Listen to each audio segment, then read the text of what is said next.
Guys, ito na ang latest secret spot na swak sa Binondo food trip mo. Ang 530 Xiao Kao or Chinese barbecue place located sa 530 Tomas Mapua Street sa Santa Cruz, Manila.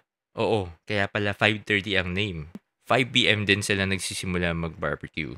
Pagpasok mo pa lang, you'll feel the cozy vibe. Perfect spot para sa barkada or date night kung gusto mo ng something different.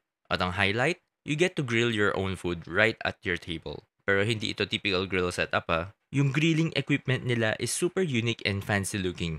Parang high-end Chinese barbecue sa abroad. They offer a wide range of meats from beef, pork, lamb, chicken, and yes, may seafood options ka din. Kaya kung medyo adventurous ka sa panlasa, madami kang pwedeng itry dito. I also ordered their Shin Ramen and grabe perfect match siya sa smoky barbecue flavor. Mainit, maanghang, comforting, and perfect pairing lalo na sa darating na rainy season. And ito pa, they give you 3 kinds of powdered spices na pwedeng isprinkle sa barbecue mo. May spicy flavor, sesame, at yung isa medyo medium spice.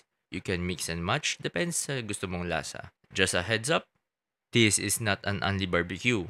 Pero yung presyo, very reasonable for the quality and experience. So kung naghahanap ka ng bagong kainan sa Chinatown na may konting twist, try nyo na ang 530 Xiao Kao. Sulit to sa next food trip nyo. Again, this is John C.